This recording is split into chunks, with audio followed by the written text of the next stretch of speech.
Welcome. If you've ever found Discord's underline links distracting, you're in the right place.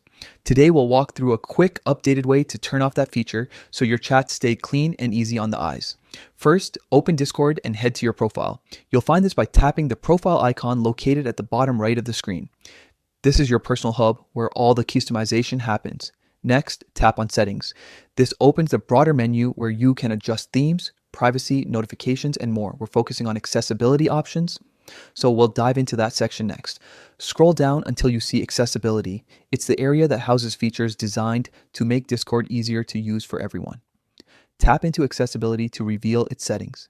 Inside accessibility, look for the option labeled Always Underline Links. This control governs whether every clickable link is underlined by default across the app.